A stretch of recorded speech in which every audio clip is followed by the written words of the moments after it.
በደቡብ ምዕራብ ኢትዮጵያ ሕዝቦች ክልል የመርሃ ግብሩን መጀመሪያ ያበሰሩት የክልሉ ርዕሰ መስተዳድር ዶክተር ኢንጂነር ነጋሹ አገሸም በጎ ፈቃድ በኢትዮጵያውያን ባህል ውስጥ ዘመናትን ያስቆጠረ የህሊና እርካታ የሚገኝበት ተግባር መሆኑን ገልጸዋል። በጎነት በምድር ላይ በዓለማዊ ሕይወት ለራስ ነው። በሰው እንመሰገናለን።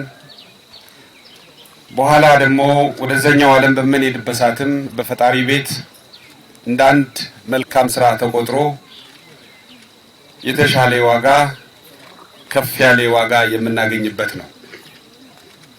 እሱ ብቻም ሳይሆን ለራሳችን ለህልናችንም ትልቅ እርካታና እፎይታ የምናገኝበት ትልቅ ስራ ነው። ይህ እሴት ባለፉት ዓመታት በመንግስት ደረጃ ተጠናክሮ በመቀጠሉ ትልቅ የማህበረሰብ አቅም መሆኑን ርዕሰ መስተዳድሩ አስገንዝበዋል። በተለይ ከ2011 ዓመተ ምህረት ጀምሮ በተለየ ሁኔታ መምራት አለብን ብሎ ክቡር ጠቅላይ ሚኒስትራችን አዲስ ሀገራዊ ኢኒሼቲቭ አድርገው ቀርጸው ወደ ስራ ካስገቡበት ጊዜ ጀምሮ በሁሉም የሀገራችን አካባቢዎች በርካታ ስራዎች ከመንግስት በጀት ባለፈ የአካባቢው ማህበረሰብ በመተባበር እርስ በርስ እየተጋገዙ ያለው ለሌለው እያካፈለ የመጣበት ትልቅ አቅም እየሆነ ያለ የልማት ዘርፍ ነው። የዘንድሮው የክረምት በጎ ፈቃድ አገልግሎት ከቤት ግንባታ ባሻገር በርካታ የማህበረሰብ ክፍሎችን ተጠቃሚ የሚያደርጉ ሰፋፊ የስራ መስኮችን ያካተተ ነው ብለዋል። በአንድ በኩል የአረጋውያንና አቅመ ደካሞችን ቤት አዲስ በመስራት ነባሩን በመጠገን፣ በሌላ በኩል በአካባቢው ላይ ባሉት የልማት ስራዎች የገጠር መንገድን በመክፈት ምንጮቹን በማጎልበት ከዛም አልፎ በተለይ በዓላት ጊዜ በሚደርሱበት ሰዓት አቅም ያጡ እጃቸው ያጠሩ ታላላቆችን ታናናሾችን ጠጋ ብለን የምንጠይቅበት የታመሙትን በጋራ አዋተን የምናሳክምበት ዘርፈ ብዙ ተግባራት በስሩ የያዘ በአንድ ጥላ ስር በጎነት ለኢትዮጵያ፣ በጎነት ለማህበረሰብ፣ በጎነት ለራስ በሚል በእንደዚህ አይነት በጋራ ሀሳቤ እየተመራ ያለ ነው። ይህ ተግባር የወንድማማችነትና የትማማችነትን ስሜት ለማጎልበት ያለው አስተዋጽኦ ከፍተኛ መሆኑን የክልሉ ብልጽግና ፓርቲ ቅርንጫፍ ጽህፈት ቤት ኃላፊ አቶ ፍቅሬ አማን ገልጸዋል።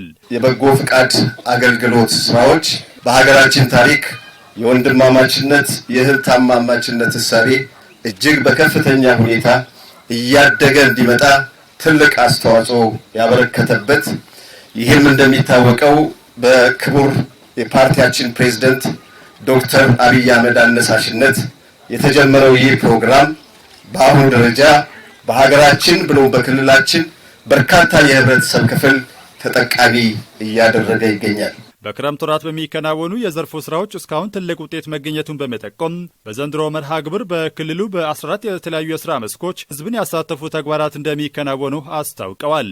ዘንድሮ በ2018 የምናካሄደው የክረምት በጎ ፍቃድ አገልግሎት በ14 ዋና ዋና የስራ መስኮች የምናካሄድ ሲሆን 1.5 ሚሊዮን ህዝብ የሚሳተፍበት የክረምት በጎ ፍቃድ አገልግሎት ተግባራዊ እናደርጋለን። በዚህም ከ2.5 ሚሊዮን በላይ ህዝብ ተጠቃሚ የሚሆንበት ስራ ለመስራት በሰፊው ዝግጅት ያጠናቀቅንበት፣ ከዚህም አኳያ ከ1.5 ቢሊዮን በላይ የሚሆን ወጪ የምናድንበት እጅግ ትልቅ ፕሮግራም አዘጋጅተን ወደ ስራ እየገባን ያለንበት ሂደት ነው ያለው። የተቸገሩትን የመርዳት ባህል ትውልዳዊ እንዲሆን እየተሰራ መሆኑን የካፋ ዞን ዋና አስተዳዳሪ አቶ እንዳሻው ከበደ ተናግረዋል።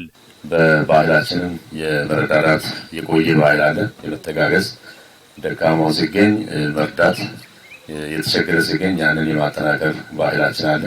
ከቅርብ ጊዜ ወዲህ ደግሞ በለውጡ መንግስት ይህንኑ በማጠናከር በተደራጀ መልኩ የመረዳዳት ባህል እየዳበረ ሁሌ በየዓመቱ ክረምት በመጣ ቁጥር ያንን ማስበን እየተዘጋጀን እየሰራን ያለንበት ሁኔታ ነው ያለው።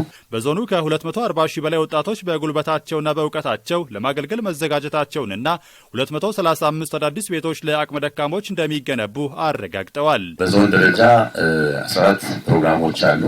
በዚህ ከ240 ሺህ በላይ ወጣቶች በዚህ ክረምት ይሳተፋሉ ተብሎ ይጠበቃል። ወጣቶችን ዝንባሌ፣ አቅም፣ ልምድ መሰረት ባደረገ መልኩ ስምርት በማድረግ የተቀናጀ ስራ ሰርተው ውጤታማ በሆነ መልኩ ጉልበታቸውን ለመጠቀም የሚያስችል ስራ ለመስራት እቅድ ወጥቶ ባሉን 17 መዋቅሮች የማከፋፈል ስራ ሰርቷል። ነባር ቤቶችን ከ113 በላይ ነባር ቤቶች ይጠገናል ተብሎ ይታሰባል። ከ235 በላይ አዳዲስ ቤቶችን ለመገንባት እቅድ ተይዟል።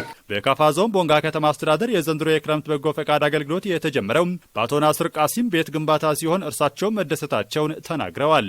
እዚህ በጣም እናስደሰተኝ እና ህልም ነው የሆነብኝ ይሄ ነገር ዱብዳ ነው። ከዚህ ኑሮዬ በጣም የተጓስቋላ ኑሮ ነው የሚኖረው። እውነት አልመሰለኝም ይሄ ነገር። አመሰግናለሁ። እንግዲህ ከአቅሜ በላይ ነው ሁሉም ነገር ኑሮዬ ሁሉም ከአቅሜ በላይ ነው። የሚበላው የለም፣ የሚጠጣው የለም። እኔ ቀን ይሁን ማታ ይሁን አላየሁም። ህልም ነው የሆነብኝ እኔ